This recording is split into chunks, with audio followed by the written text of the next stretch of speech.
Jésus a fait beaucoup de miracles. Il a guéri les malades. Il a chassé les démons de la vie des gens. Il a permis à des aveugles de voir, à des sourds d'entendre.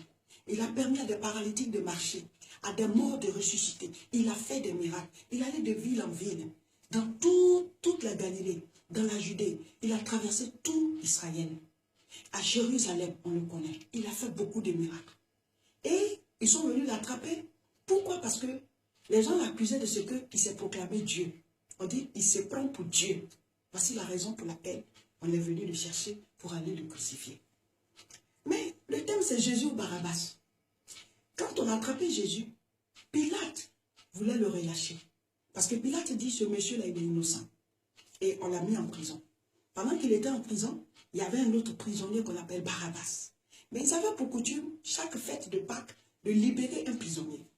Et Pilate voulait se saisir de cette occasion pour libérer Jésus. Alléluia, dis Amen. Et déjà, on devait le juger. Et dès l'instant où on le juge, on doit le crucifier. Donc, le jugement seul aurait suffi pour qu'on crucifie Jésus.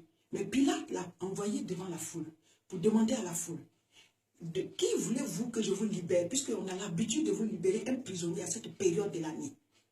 Et à la grande surprise de tout le monde, la foule entière crie qu'il faut qu'on libère Barabbas et qu'on laisse Jésus en prison. Mon frère, la foule dit Barabbas, Barabbas, Barabbas, libère Barabbas, laisse Jésus en prison. Et Pilate dit, mais et lui Jésus, qu'est-ce que je fais de lui? Et toute la foule commence à crier, crucifie, crucifie, crucifie. Oh mon frère, oh ma soeur, toi qui suis cette vidéo, ça fait souvent très mal de voir l'injustice, de voir l'ingratitude, de voir la méchanceté des hommes autour de nous. Mais je vais te dire, la vie est comme ça. Jésus a guéri les malades. Vous allez me dire quoi? Dans cette foule-là, n'y avait-il pas des gens qu'il a guéris? N'y avait-il pas des gens qui ont mangé le pain qu'il a multiplié? N'y avait-il pas des gens, des parents, des gens qu'il a ressuscités? Forcément, il y en a. Mais toute la foule voulait qu'on le crucifie et qu'on libère Barabbas. Barabbas, un brigand. Celui-là qui vole. Peut-être qu'il fait des hold-up. Peut-être qu'il se met à des carrefours et quand tu passes avec quelque chose, on t'attaque. Mais la foule a choisi Barabbas par rapport à Jésus. Je dis le thème, c'est Jésus ou Barabbas. Pourquoi? Parce que c'est des situations que nous vivons tous les jours. Présentement, nous sommes en tournée en Europe pour des évangélisations, pour des programmes de prière.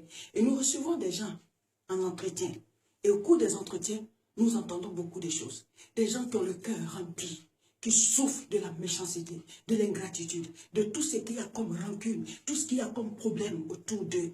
C'est par rapport à vous que j'ai voulu aborder ce thème. Mon frère, ma soeur, j'ai reçu des gens qui disent, oh, servant de Dieu, je suis venu en Europe.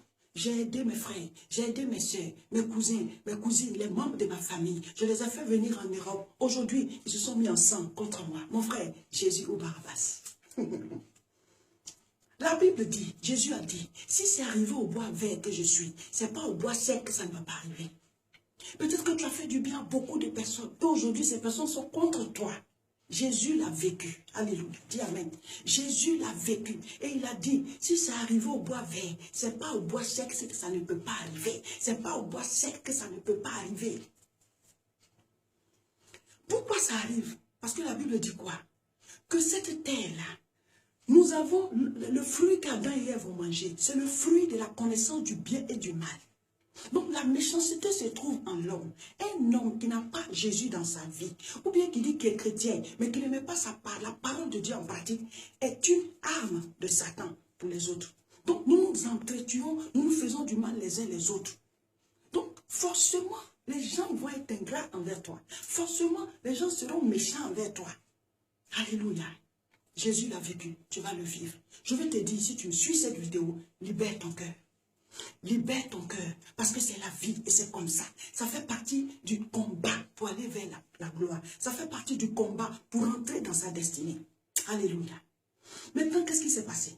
Pendant que ces gens ont dit crucifie et qu'on a envoyé Jésus à la croix, et qu'il y a un groupe de personnes, des soldats, qui étaient en train de le crucifier, lui, Jésus, qu'est-ce qu'il a dit? Il dit, Père, pardonne-leur car ils ne savent pas ce qu'ils font. Mon frère, ma soeur, la Bible dit, soyez animés des sentiments qui étaient en Christ. Je vais te dire, toutes ces injustices que tu vis, toutes ces méchancetés que tu vis, il y a un seul but, c'est d'attaquer ton cœur. La Bible dit dans Proverbes chapitre 4, verset 23, garde ton cœur plus que toute autre chose, car de lui viennent les sources de la vie. Les sources de ta vie se trouvent dans ton cœur. Si ton cœur est chargé de mauvais sentiments, si ton cœur est chargé de ressentiment de ce qu'on te fait, tu n'avanceras plus. Si ton cœur est rempli de mauvais sentiments, de méchanceté, de rancune, de ceci, de cela, tu ne peux plus avancer. Je te donne un exemple. La Bible dit que les disciples étaient dans la barque. Ils ont vu Jésus qui marchait sur l'eau qui venait. Et à un certain moment, Pierre a dit, ils ont commencé à crier, oh Seigneur, il y a un fantôme, il y a ceci. Et Jésus a dit, ce n'est pas un fantôme, c'est moi. Il dit, si c'est toi, Pierre dit, si c'est toi, ordonne que je marche sur l'eau. Jésus dit, viens. Et Pierre a commencé à marcher sur l'eau. Il a commencé à marcher sur l'eau. À un certain moment, il a commencé à s'enfoncer. Il était en train de se noyer. Et Jésus a tendu la main, il a sorti de là. Les disciples qui étaient dans la barque l'ont vu en train de se noyer. Ils l'ont vu en train de se noyer. Mais ils n'ont pas vu les sentiments qui étaient dans son cœur. Quand Jésus l'a retiré, Jésus lui a dit, pourquoi as-tu douté? Donc les sentiments qui étaient dans le cœur de Pierre, c'est ce qu'il a fait couler. Mais personne n'a vu les sentiments. Les gens l'ont vu couler. C'est Dieu, Jésus, qui connaît le cœur de l'homme, qui a dit, pourquoi tu as douté? Quand on te fait du mal et que tu gardes cela dans ton cœur, les mauvais sentiments font que tu n'avances plus, je te l'annonce. Tu ne vas plus nulle part, ta vie n'évolue plus. Parce que les sentiments qui sont en toi te font faire du surplace, te font couler. Et c'est Dieu seul qui voit ces sentiments. Plus toi, c'est vous deux qui savez. Mais les gens voient que tu n'avances plus. Les gens voient que tu n'évolues plus. Pourquoi? Parce que tu as des mauvais sentiments. Libère ton cœur. Libère ton cœur. La Bible dit, heureux ceux qui ont le cœur pur, car ils verront Dieu. Si ton cœur est pur, tu vas voir Dieu. Si ton cœur est pur, tu vas évoluer. Tu vas prospérer à tous égards. Touche à la révélation de Dieu. Alléluia. Maintenant, la solution, comment faire pour ne pas en vouloir à ceux qui nous font du mal, pour ne pas en vouloir à ceux qui ont été ingrats envers nous? Il faut faire comme Jésus. Jésus a prié pour eux. Il dit, pardonne-leur quand ils ne savent pas ce qu'ils font.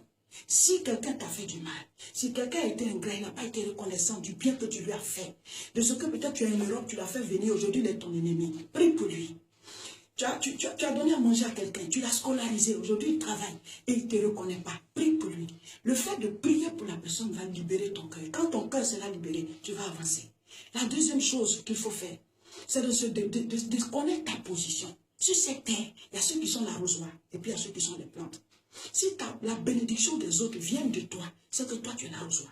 Tu es le tuyau par lequel Dieu passe pour faire descendre les grâces. Ne change pas de position. N'envie pas la place de la plante. Parce que la bénédiction de la plante vient de toi. C'est parce qu'elle reçoit l'eau de l'arrosoir que la plante germe et qu'elle porte du fruit. Donc toi tu es l'arrosoir. Tu n'as rien à recevoir d'une plante. La bénédiction